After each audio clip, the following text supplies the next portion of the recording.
Alright, with the power outages and stuff that happened in Texas, a lot of people were under boil water advisory and either had an electric stove and couldn't boil the water or had other problems with coming up with drinking water. So today I'm going to discuss how to store water and purify water without having to boil it. I'm going to start out with the cheapest and easiest. This is just a Pure Life tea bottle. You can use 2-liter pop bottle, whatever you want. Don't use juice bottles because the residue of the juice you can never completely clean out. The wind just blew my tripod over. But you can never completely clean them out, and that'll cause growth in it. And you don't want to use milk jugs for the same reason. And you also don't want to use the thinner bottles. These are nice, they're heavy duty, they're solid, well built. Don't fill them up all the way. Rinse them out. Maybe put some water in there with a little bit of bleach. Shake it up, rinse it out, let it dry, and then fill them up, throw them on a shelf. It's not the best water, not ideal. It will eventually taste like plastic after a while of being stored. You can use these to water your plants and then refill them to help rotate it, but this water is better than no water. And they're also good and convenient to hand out to people. The next thing we're going to go talk about is what I use every day to filter water with. This is a Nalgene water bottle with a LifeStraw brand filter in it. It filters out all the bugaboos, even has a carbon filter to help with taste. It does some viruses, but not most viruses. But you can fill this up in pretty much any stream. You could even fill this up in a lot of mud puddles, and it would taste bad, but be safe to drink. Speaking of LifeStraws, this is a LifeStraw brand filter. This is their original filter. And you pop the ends off here, and you can just put that in a stream or a mud puddle and drink out of it. The reason I like LifeStraws is because every time you buy one of these filters or one of these filters or one of these LifeStraw filters, LifeStraw, sorry about the tripod, again I'm having wind issues. Every time you buy a LifeStraw, the company sends a filter to Africa to help out with people.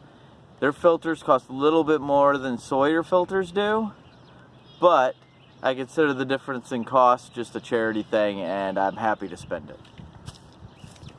Alright, just held up this guy. This is a little LifeStraw. Oop, I just broke the cap off of it. We'll fix that later. But it comes in with this bag. You fill the bag full of dirty water, screw it up, and you can squeeze and drink out of it. Also, those threads will fit like a Mountain Dew bottle or a Pepsi bottle, something like that.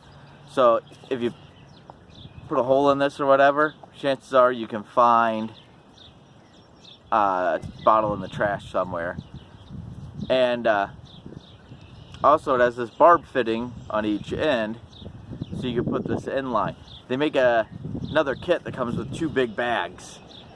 And this sits in the middle, and you run the water through, fill up 3 gallons of dirty water in one bag. It filters through here and into the other bag that you can drink out of. I don't own that kit. My Boy Scout troop does, even though they've never used it. Hopefully I'll get them to go on some more adventures and get in a place where they can use it. This is a water bladder, commonly called Camelbacks. There's a whole bunch of different brands. This one just holds 1 liter. You can get them up to 3 liters, sometimes more. What they are, and you can get them that are backpacks that have these built in, so you can keep all your other gear in there. What they are is just a way to carry a bag. And this one, and all of them that I own, I've cut the hose and put one of these LifeStraws in line. So now I can just fill this up full of contaminated water and drink right out of it. Then the next thing I want to talk to you about are these guys. This is an Aqua Brick. They also make another brand, something brick, hydro brick, something like that. The Aqua Brick brands are 3 gallons. The other brand is 3.5 gallons. But these have the handles built in instead of a wire handle that tends to break. The cap here you can take off. This one's empty, but you can take off and put a spout on them. So you just turn the spout, get water out of them. They also make a that I don't own. If I get the lid on, I don't own it, but they make a filter so you can have this on the shore, throw the end of the line into a water bank, and step on the pump and pump water through a filter into these to clean them up, to clean the water as you go. And you have these dimples here and these pegs here. These stack like Legos. You can stack them right on top of each other or alternate them to make a square tower. Put them in your closet, corner of your garage, something like that. Make sure you don't fill these all the way full if you're going to store them someplace that's unheated over the winter. 2 things that I don't have readily available are iodine to purify water. It tastes like crap, and you need to check to make sure you're not allergic to the iodine before you use it. Take like a little bit on a end of a paper towel, rub it on your skin, see if you break out. And because you don't want to drink something that you've purified water, or drink a bunch of purified water that's been purified with iodine if you're allergic to it. There's also chlorine tablets and drops, which work great. I don't have any around because I don't really use them. I mostly use filters. Oh, one other thing I forgot to mention when I talked about the water bladder here is, since this filter comes with this bag, I go ahead and throw that bag in here. That way, if this gets a hole in it, I can pull the lines out of this filter, and have a backup way of drinking water. And there's one other thing I want to talk about for storing larger amounts of water. For like gardens and stuff like that, a lot of people will use like a 50-gallon rain barrel. The problem with that is the rain catchment off your roof is massive.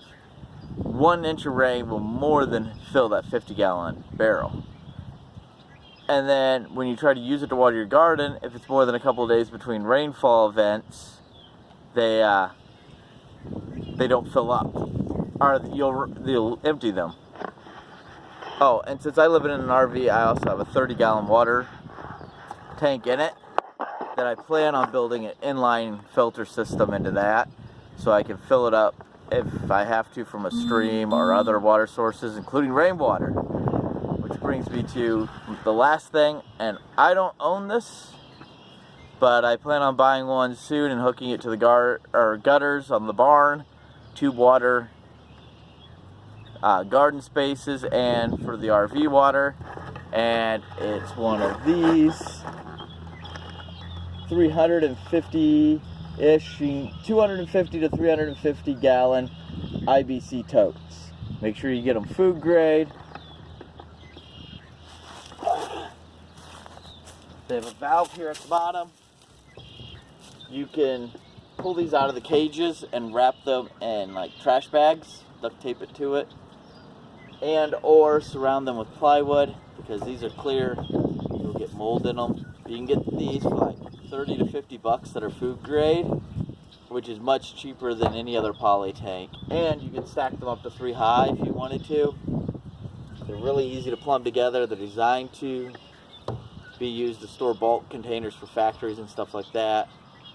You get them a lot that are used to have like soap or like sugar water or something like that in it, or maybe high fructose corn syrup that you have to clean out. It's a pain to get them cleaned, but they make great ways of storing bulk water. And thank you for watching. I hope you have I hope you find this useful and productive